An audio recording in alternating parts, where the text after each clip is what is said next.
സമീപകാലത്ത് കേരളത്തിലുണ്ടായ ചില കവർച്ചകൾ, അതിനു പിന്നിൽ തമിഴ്നാട്ടിൽ നിന്നുള്ള കുറുവാ സംഘം എന്ന പോലീസിന്റെ വെളിപ്പെടുത്തൽ. തിരുട്ട് ഗ്രാമങ്ങൾ. അങ്ങനെയാണ് എല്ലാവരെയും പോലെ ഞങ്ങൾക്കും തിരുട്ട് ഗ്രാമങ്ങൾ കാണണമെന്ന കൗതുകമുണ്ടായത്. അങ്ങനെ തിരുട്ട് ഗ്രാമങ്ങൾ കാണാൻ ഞങ്ങൾ തമിഴ്നാട്ടിലേക്ക് പോയി. കുറുവാ സംഘങ്ങൾ, ദേഹം മുഴുവൻ കരിതേച്ച് വരുന്ന കള്ളന്മാർ, പ്രകോപനമുണ്ടായാൽ ആക്രമിക്കുന്നവർ, അങ്ങനെയൊക്കെയാണ് തമിഴ്നാട്ടിലെ തിരുട്ട് സംഘങ്ങളെക്കുറിച്ച് നമ്മൾ കേട്ടിട്ടുള്ളത്.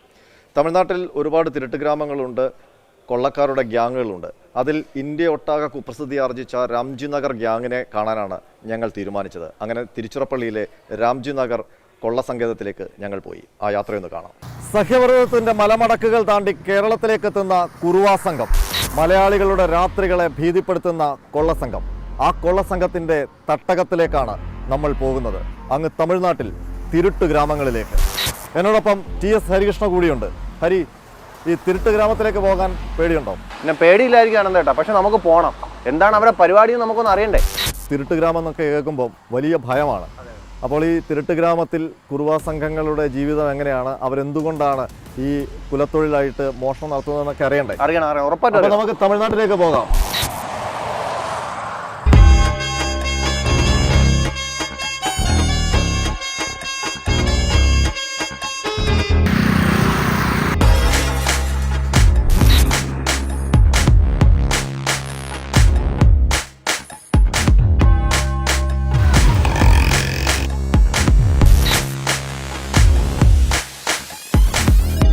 ഇതാണ് തിരുച്ചിറപ്പള്ളി റെയിൽവേ സ്റ്റേഷൻ.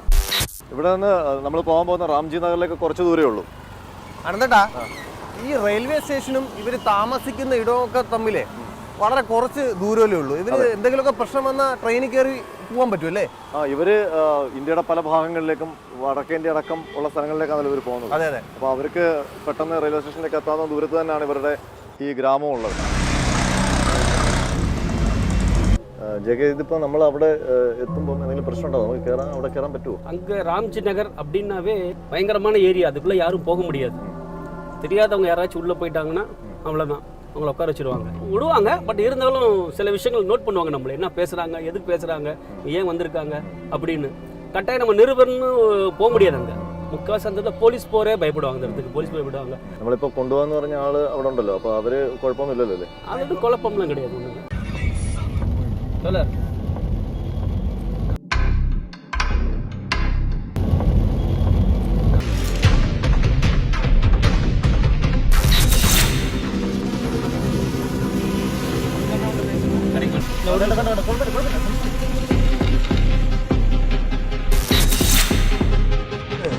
டீம் வந்துருக்கு.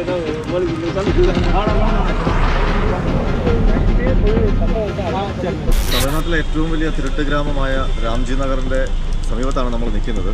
അപ്പോൾ നമ്മൾ അവിടെ ആ ഗ്രാമത്തിനുള്ളിൽ കയറാനുള്ള ഒരു ശ്രമമാണ് നടത്തുന്നത്. അവിടെ നമ്മളിവിടെ കൊണ്ടുവന്ന ആൾ അവിടുത്തെ ഒരു പ്രധാനപ്പെട്ട ആളുമായിട്ട് സംസാരിച്ചുകൊണ്ടിരിക്കുകയാണ്. അപ്പോൾ അവരുടെ വിശ്വാസം കൂടി ഉണ്ടെങ്കിൽ നമുക്ക് ആ തിരുട്ട് ഗ്രാമത്തിൽ കയറാൻ പറ്റും. അപ്പോൾ അത് സംസാരങ്ങൾ നടന്നുകൊണ്ടിരിക്കുകയാണ്.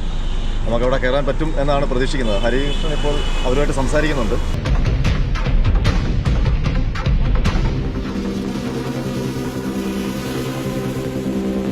രാംജി നഗറിൽ വരുമ്പം ആർക്കും അങ്ങനെ സാധാരണ പോലെ കയറി പോകാൻ പറ്റില്ല. ഇപ്പോൾ തന്നെ നിങ്ങൾ സർവൈലൻസിലാണ്, ഒരുപാട് പേര് നിരീക്ഷിക്കുന്നത്. അതെ അതെ, നമുക്ക് ഇത്രയും ഒരു പരിചയമുള്ള ആൾക്കാർ വഴി ഇവരുമായിട്ടൊരു ബന്ധം സ്ഥാപിച്ചിട്ടും പലരും വന്ന് ഇവിടെ വന്ന് ഇവരോടൊക്കെ ചോദിക്കുന്നുണ്ട്, ഇത് കേരളത്തിൽ നിന്ന് വല്ല റെയ്ഡാണോ, പോലീസാണോ, നമ്മുടെ രജിസ്ട്രേഷൻ KL11 ആണ്, എന്താ കേരള റെയ്ഡാ, പോലീസാ? ഇപ്പോൾ സാധാരണ പോലീസ്, കേരള പോലീസൊക്കെ ഇവിടെ വരുന്ന മഫ്റ്റിയിലൊക്കെയാണ്, നമ്മളിപ്പം വരുന്ന പോലെയൊക്കെയാണ് അവർ വരുന്നത്. അതുകൊണ്ടാണ് അവർക്ക് ഇത്ര പേടി.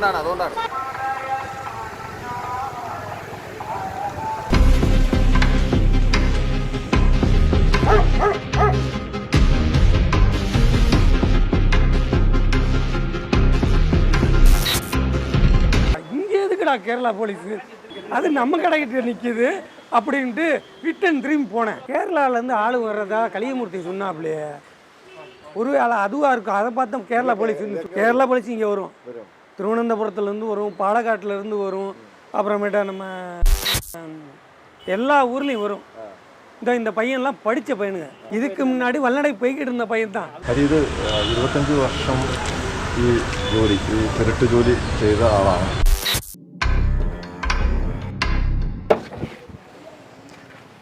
തിരുട്ട് ഗ്രാമത്തിലെ മുത്തുമാരിയമ്മൻ കോവിലാണ് നമ്മൾ എത്തിയിരിക്കുന്നത്. ഹരിവ.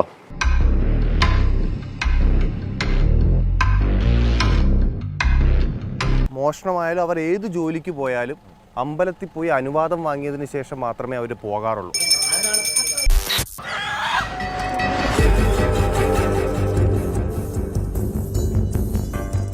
பத்திரிகைக்காரங்க போலீஸ்காரங்க எல்லாம் அவங்களுக்கு ஒன்று தான், அவங்கெல்லாம் எதிரிகள் தான். அவங்க they don't want this press people are police to entry in to their area. வந்தால் அவங்க நமக்கு நல்லது செய்ய மாட்டாங்க அப்படிங்கிறதுல அவங்க ரொம்ப உறுதியாக இருக்கிறாங்க. ஆனால் இப்போலாம் போலீஸுக்கிட்ட அவங்க அந்த ராம்ஜி நகர்லேருந்து தொழிலுக்கு போகக்கூடிய ஆட்கள் யார், அந்த அவங்களுடைய படங்கள், முகவரி, அட்ரஸ், அந்த ஃபோன் நம்பர் என்னென்ன இருக்குது എല്ലാ ഡേറ്റാബേസും ഡിസ്ട്രിക്ട് പോലീസിൻ്റെ കയ്യിൽ இருக்குது ഇപ്പോൾ. അങ്ങനെ ഞങ്ങൾ തിരുച്ചിറപ്പള്ളിയിലെത്തി രാംജി നഗർ എന്ന തിരുട്ട് ഗ്രാമത്തിൽ പ്രവേശിക്കാനുള്ള വഴികളൊക്കെ ആലോചിച്ചു. നേരത്തെ തന്നെ അവിടെ ചിലരുമായി ബന്ധങ്ങൾ സ്ഥാപിച്ചിരുന്നു. എന്നാൽ അവിടെ ചെല്ലുമ്പോൾ കഥയാകെ മാറി. ഒരുപാട് പ്രയാസങ്ങളും ബുദ്ധിമുട്ടുകളും ഞങ്ങൾ നേരിട്ടു. നമ്മൾ അവിടെ ചെന്നെങ്കിലും നമ്മൾ ആ ഗ്രാമത്തിലേക്ക് കയറുമെന്ന് തോന്നിയ ആ നിമിഷമാണ് ചിലർ തടസ്സവുമായി എത്തിയത്. നമ്മൾ കേരള പോലീസ് എന്നാണ് അവർ കരുതിയത്. പക്ഷെ നമ്മൾ എത്ര പറഞ്ഞിട്ടും അവർ വിശ്വസിക്കാൻ തയ്യാറായില്ല. ഒടുവിൽ അവിടെ ഉണ്ടായിരുന്ന പഴയകാല മോഷണത്തിനൊക്കെ പോയിരുന്ന ആൾക്കാരിൽ ചിലരെ വിശ്വാസത്തിലെടുത്തു. അവർ അവരുടെ മോഷണ രീതികളെക്കുറിച്ച് സംസാരിക്കാൻ തയ്യാറായി. ഞങ്ങളുടെ മനസ്സിൽ അപ്പോഴുണ്ടായിരുന്നത് കരിവാരി തേച്ച് ഇരുട്ടിൻ്റെ മറവിൽ അക്രമകാരികളായി വരുന്ന കള്ളന്മാരെ കുറിച്ചാണ്. എന്നാൽ അവരുമായി സംസാരിക്കുമ്പോൾ, അവരുടെ ശൈലി മനസ്സിലാക്കുമ്പോൾ ആ ഇമേജൊക്കെ മാറുകയായിരുന്നു.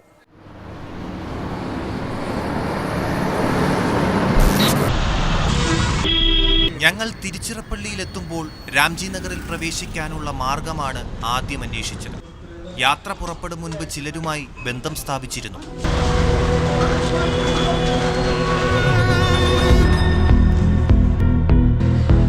രാംജി നഗറിലേക്കുള്ള പ്രവേശന കവാടമായ കൊത്തമംഗലത്തെത്തിയപ്പോൾ തന്നെ ഞങ്ങൾ നിരീക്ഷണത്തിലായി. കേരളത്തിൽ നിന്നുള്ളവരെന്ന് മനസ്സിലായപ്പോൾ ഗ്രാമത്തിലേക്ക് സന്ദേശങ്ങൾ പറന്നു. കേരള പോലീസിന്റെ സംഘമെന്നാണ് അവരിൽ ചിലർ ധരിച്ചത്. எல்லாமே இப்போ நீங்கள் கார் வந்துருந்துச்சுன்னா 2-3 பேர் வந்துட்டாங்க. போலீஸ் வந்திருக்காங்க, என்ன வந்திருக்காங்க அப்படின்னு ரிப்போர்ட் வந்து அப்புறம் தான் இல்லைன்னு சொல்லிவிட்டேன். ഇതോടെ പ്രവേശനം പ്രതിസന്ധിയിലായി. ഏറെ നേരം നീണ്ട കൂടിയാലോചനകൾ. ഒടുവിൽ മുൻകാലങ്ങളിൽ മോഷണത്തിന് പോയിരുന്ന ചിലർ സംസാരിക്കാമെന്ന് സമ്മതിച്ചു.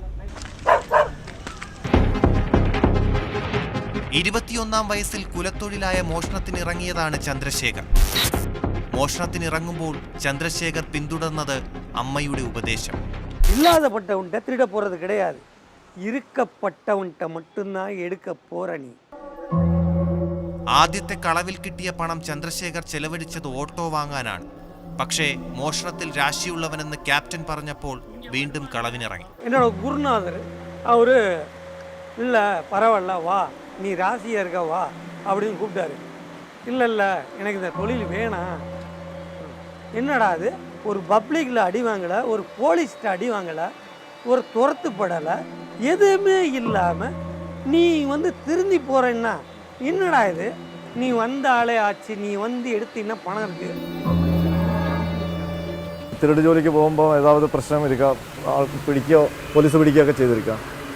அது போலீஸ் பிடிக்கும், பப்ளிக் பிடிக்கும், அடிப்பாங்க. யார் யார் வந்தீங்க, எத்தனை பேர் வந்தீங்க அப்படின்னு கேட்பாங்க. கேட்டாலும் நான் மட்டும்தான் வந்தேன், யாரோ கூப்பிட்டு வந்தாங்க, எங்களுக்கு தெரியாது. ഒറ്റയ്ക്കാണോ അതോ ടീമായിട്ടാണോ? நாங்கள் ஒரு மூணு பேர் 4 பேர் சேர்ந்து போவோம். ഇവർ കേരളം മുതൽ അങ്ങ് ന്യൂഡൽഹി വരെയുള്ള എല്ലാ സംസ്ഥാനത്തും ചെന്നെത്തും എന്നുള്ളതാണ് ഇവരുടെ ഒരു പ്രത്യേകത. ഇന്ത്യയിലെ എല്ലാ സംസ്ഥാനങ്ങളിലും പോയി ഇവർ മോഷണം നടത്തും. മിക്കയിടത്തും കേസുമുണ്ട്. നമ്മൾ അവിടുത്തെ സംസാരിച്ചപ്പോഴാണ് മനസ്സിലായത് തിരുവനന്തപുരമൊക്കെ നമ്മളെക്കാൾ നന്നായിട്ട് അവർക്ക് അറിയാമെന്ന്.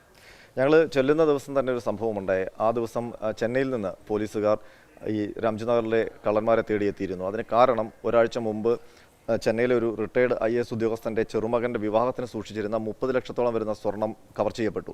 അവിടുത്തെ CCTV ഒക്കെ പരിശോധിച്ചപ്പോൾ രാംജി നഗറിലെ കള്ളന്മാരാണെന്നാണ് മനസ്സിലായത്. അങ്ങനെയാണ് ചെന്നൈ പോലീസ് അവിടെ എത്തിയത്. അപ്പോൾ അവരവിടെ ആ വീട്ടിൽ കടന്നുകൂടി ആ വീട്ടുകാരെ പോലെ പെരുമാറി അവരുടെ വിശ്വാസം ആർജിച്ചെടുത്ത ശേഷമാണ് ഈ മോഷണം നടത്തിയത് തന്നെ. അപ്പോൾ അത്രയും വൈദഗ്ധ്യമുള്ള മോഷ്ടാക്കളാണ് രാംജി നഗറിലേത്.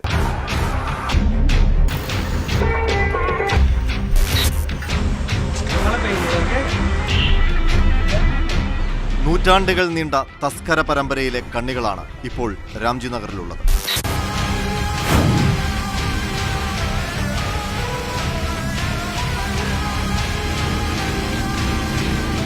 ബ്രിട്ടീഷുകാരെ കൊള്ളയടിച്ച പൂർവികർ.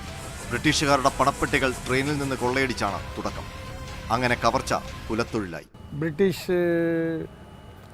காலத்தில் இந்த ட்ரெயின்லலாம் வந்து இது வரும், வரி பணம், இந்த கலெக்ஷன் பணம், கஜானா கலெக்ஷன் பணம், ரயில்வே கலெக்ஷன் பணம்லாம் முன்னெல்லாம் பார்த்திங்கன்னா ஒரு பெரிய கூண்டு மாதிரி இருக்கும், அதுக்குள்ளே போடுவாங்க. இரும்பு பெட்டியில் ஒரு தோல் பை வச்சு இதெல்லாம் கலெக்ஷன் ஆகி வர்றதோ இது மாதிரி கொள்ளையடிக்கிற அது இந்த மாதிரி எல்லாம் பண்ணவங்கன்ற மாதிரி கேள்விப்பட்டேன்.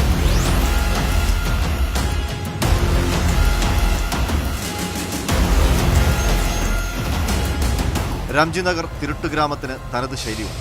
ട്രിച്ചിയിൽ നിന്ന് ട്രെയിൻ കയറി മറ്റ് സംസ്ഥാനങ്ങളിലേക്ക് പോകും.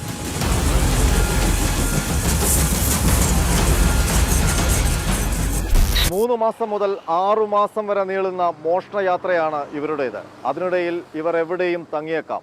തക്കം കിട്ടുന്ന സ്ഥലം നോക്കി കവർച്ച നടത്തുന്നതാണ് രീതി. തമിഴ്നാട്ടിൽ കൊള്ള നടത്തുന്നത് അപൂർവമായി മാത്രം. കേരളത്തിലും കർണാടകത്തിലും തുടർച്ചയായി എത്താറില്ല. ഉത്തരേന്ത്യൻ സംസ്ഥാനങ്ങളാണ് ഇഷ്ടം. மாதத்துக்கு 4 ஸ்டேட் போலீஸ் வந்துக்கிட்டு இருந்தது. கண்டிப்பாக வரும். 10 லட்சம் போச்சு, 1 கோடி போச்சு, 1.5 கோடியாக போச்சு.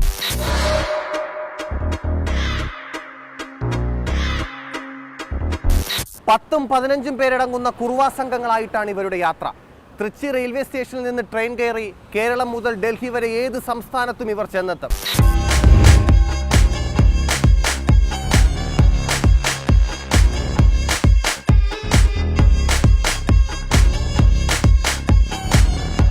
തലവൻ ക്യാപ്റ്റൻ എന്നറിയപ്പെടും. அந்த கேப்டன் வந்து தனக்கு கீழே 10-15 பேரை கூப்பிட்டு போவார். அவங்க ஃபஸ்ட் கிளாஸ் ஏசி ட்ரெயின் அல்லது ஃப்ளைட்டில் போவாங்க. நார்த் இந்தியா போவாங்க. பல்வேறு ஊர்களில் முக்கியமாக பாம்பே, டெல்லி, புனே போன்ற வணிக முக்கியத்துவம் வாய்ந்த ஊர்களுக்கு தான் போவாங்க. அங்கே போயிட்டு அந்த வங்கிகளுக்கு வரக்கூடியவங்களை குறி வச்சு கையில் பணம் கொண்டு வருவாங்க. எங்கேருந்து வர்றாங்க அப்படிங்கிறது இந்த 15 பேரும் ஒரு டீமாக ஒரு நல்ல ஹோட்டலில், அதாவது ஒரு சாதாரண ஹோட்டலில் ரூம் போட மாட்டாங்க, நல்ல ஒரு பாஷான ஹோட்டலில் ரூம் போட்டுக்குவாங்க. ஸோ இவங்க வந்து அவங்களுடைய ட்ரெஸ் கோடு, அவங்க ஆட்களுடைய கலர்லாம் பார்த்தா இவங்களை வந்து திருட வந்தவங்க அப்படிங்கிறது போலீஸ் கூட நம்ப மாட்டாங்க. அந்த மாதிரியான ஒரு பாஷ் லிவிங் ஸ்டைலை ஃபாலோ பண்ணுவாங்க. ரூம் போட்டு அங்கேருந்து அந்த 10-15 பேரும் பல்வேறு இடங்களில் பிரிஞ்சு நின்றுக்கிட்டு இந்த വേലയെ ചെയ്യുവാങ്ങ. കൊള്ളയടിക്കാനുള്ള സ്ഥലത്തെത്തിയാൽ പറ്റിയ സമയം ലഭിക്കും വരെ കാത്തിരിക്കും. ഏതു ഭാഷയും അനായാസേന കൈകാര്യം ചെയ്യും.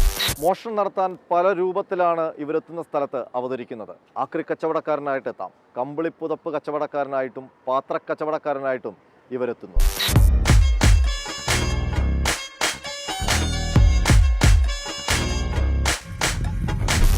വിവിധ സംസ്ഥാനങ്ങളിൽ രാംജിനഗർ ഗ്യാങ് നടത്തിയ മോഷണങ്ങളുടെ യഥാർത്ഥ ദൃശ്യങ്ങളാണിത്.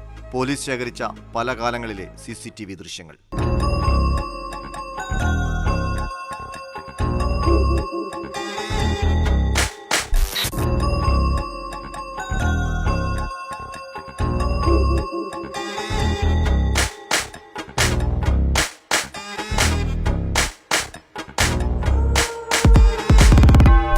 അനന്തേട്ടാ, കൺകെട്ട് വിദ്യയും തട്ടിപ്പും കാട്ടി പണം കവർന്നെടുക്കുകയാണ് ഇവർ ചെയ്യാറ്.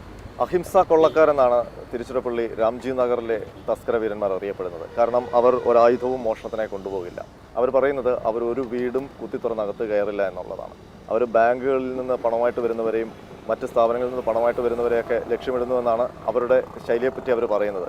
ഒരു രക്തം പോലും ചിന്താതെ നടത്തുന്ന മോഷണം എന്നുള്ളതാണ് ഇവരുടെ പ്രത്യേകതയായി ഇവിടുത്തെ പോലീസും പറയുന്നത്.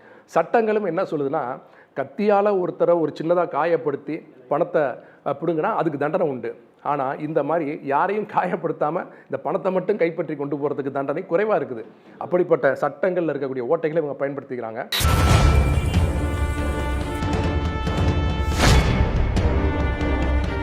മോഷണം കഴിഞ്ഞാൽ ഉടൻ സംഘം പിരിയും.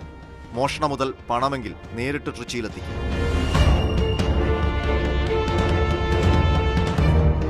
കവർച്ച ചെയ്ത് കിട്ടുന്ന പണത്തിന്റെ ഒരു പങ്ക് മണി ഓർഡറായിട്ട് നാട്ടിലേക്ക് അയക്കുമായിരുന്നു. വലിയൊരു പങ്ക് ചെലവഴിക്കുന്നത് അടുത്ത മോഷണത്തിനായുള്ള തയ്യാറെടുപ്പിനാണ്. സ്വർണം പല കൈകൾ മറിഞ്ഞ് ട്രിച്ചിയിലെ രഹസ്യ കേന്ദ്രത്തിൽ സൂക്ഷിക്കും. 6 മാസം കഴിഞ്ഞു മാത്രമേ ഈ സ്വർണം പുറത്തെടുത്ത് വിറ്റു പണമാക്കുകയുള്ളൂ. അതിനിടയിൽ കൊള്ള നടന്ന സ്ഥലത്തെ പോലീസ് അന്വേഷിച്ചെത്തിയാൽ സ്വർണത്തിൽ ഒരു പങ്കെടുത്ത് ബാക്കി പോലീസിന് കൈമാറും. പ്രതികളെയും നൽകും. മോഷണ സമയത്ത് സംഘാംഗങ്ങൾ തമ്മിൽ ആശയവിനിമയം നടത്താൻ ഇവർക്ക് പ്രത്യേക അംഗവിക്ഷേപങ്ങളും കോഡുകളുമുണ്ട്. ഒരു ഉദാഹരണം പറഞ്ഞാൽ ഒരാളെ ചൂണ്ടിക്കാണിക്കാൻ ചൂണ്ടുവിരലല്ല ഉപയോഗിക്കുക, ഈ കൈമുട്ടാണ്. இவங்க போகிற இந்த காரியத்துக்கு போகிறதுக்கு பேர் வல்லடைக்கு போகிறோம் அப்படின்னா அது யாருக்கும், அதாவது மற்றவங்களுக்கு புரியாத வார்த்தைகளில் தங்களுடைய தகவல் பரிமாற்றத்தை வச்சுக்கணுங்கிறனால வல்லடைக்கு போகிறோம் அப்படின்னு சொல்லி கிளம்புவாங்க.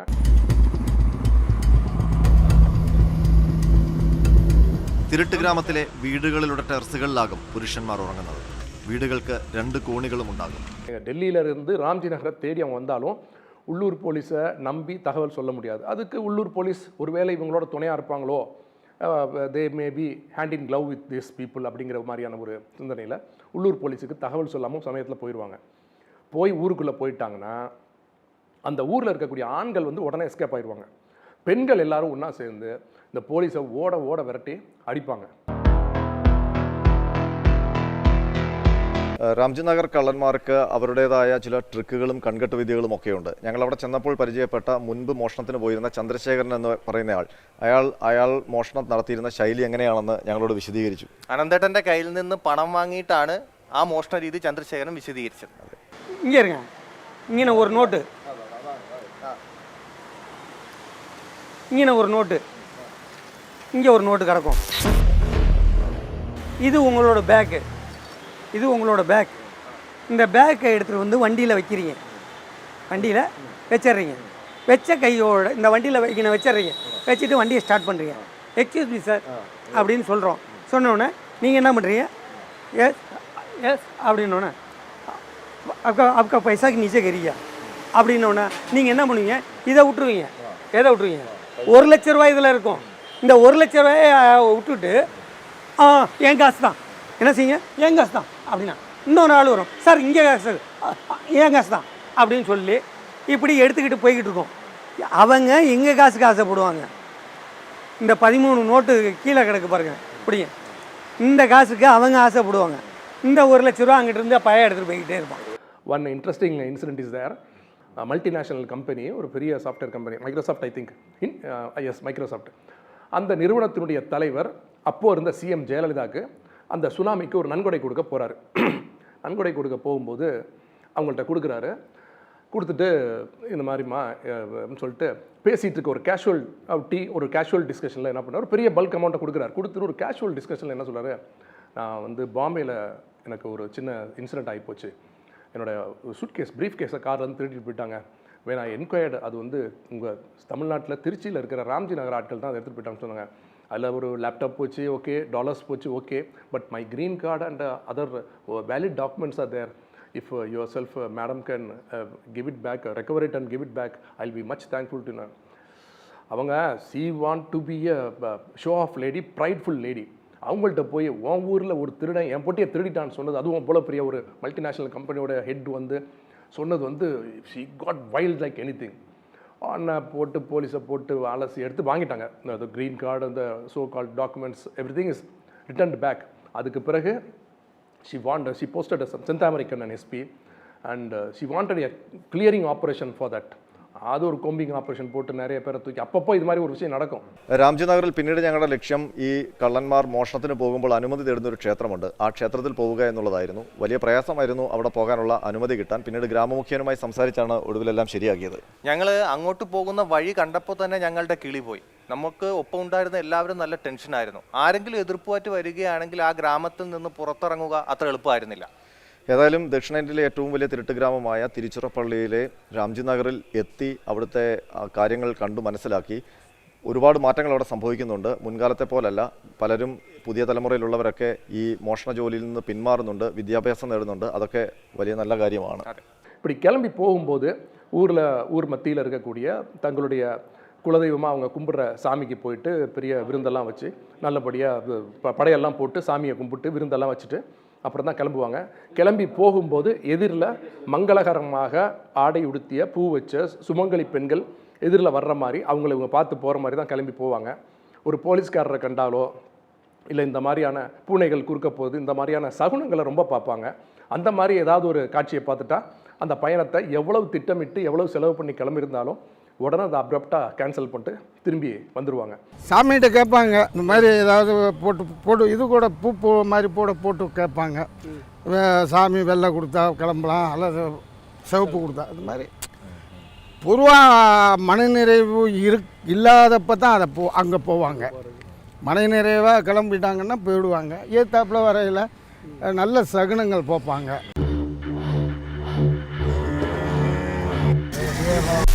ട്രിച്ചി രാംജി നഗർ പതിറ്റാണ്ടുകളായി കൊള്ള കുലത്തൊഴിലാക്കിയവരുടെ സങ്കേതം.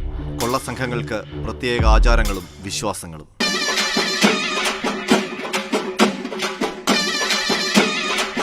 തിരുട്ട് ഗ്രാമത്തിന്റെ ഉൾഭാഗത്തായാണ് ക്ഷേത്രം. ചതുപ്പിന് നടുവിലൂടെയുള്ള മൺപാതം.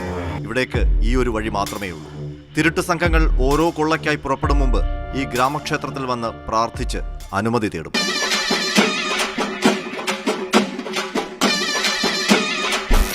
പൂജാരി നൽകുന്നത് കുങ്കുമമാണെങ്കിൽ കൊള്ളയ്ക്ക് ദൈവം അനുമതി നൽകിയെന്നാണ് വിശ്വാസം.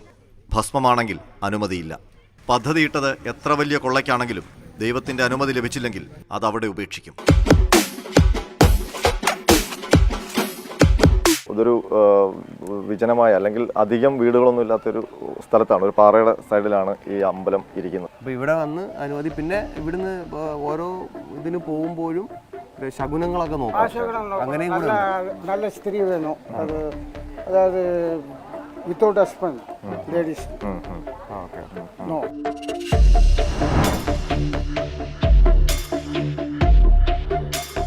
കൊള്ളമുതലിൽ ഒരു പങ്ക് ക്ഷേത്രത്തിനു കൂടിയുള്ളതാണ്. ഈ ക്ഷേത്രത്തിൽ സമുദായ ആചാരങ്ങളാണ് പിൻപറ്റുന്നത്. ഈ ഉത്സവ സമയത്ത് നൂറുകണക്കിന് ആടുകളെ ബലി കൊടുക്കുന്ന ചടങ്ങുണ്ടെന്നാണ് പറയുന്നത്. അപ്പോൾ അങ്ങനെയൊക്കെയുള്ള വലിയ ഉത്സവങ്ങൾ നടക്കുന്ന സ്ഥലമാണ്.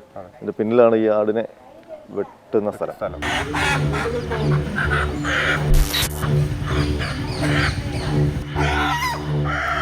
ആദ്യമായിട്ടായിരിക്കും കേരളത്തിൽ നിന്നുള്ള ഒരു മാധ്യമപ്രവർത്തകർ വരുന്നതിലെ.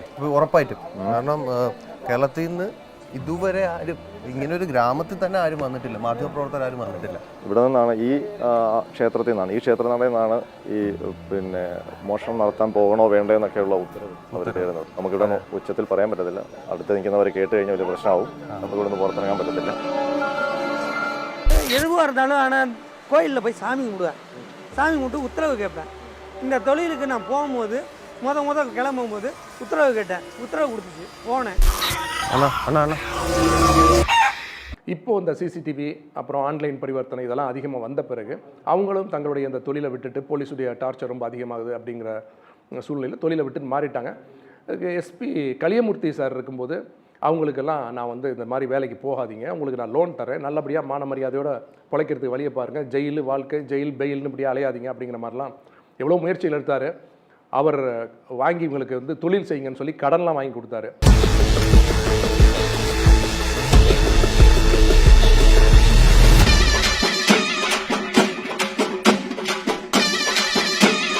അനന്തേട്ടാ, അപ്പം എങ്ങനെ നമ്മൾ ഇറങ്ങുകയല്ലേ? യെസ്, അങ്ങനെ തിരുച്ചിറപ്പള്ളിയിൽ നിന്ന് മാതൃഭൂമി ന്യൂസ് സംഘം മടങ്ങുകയാണ്.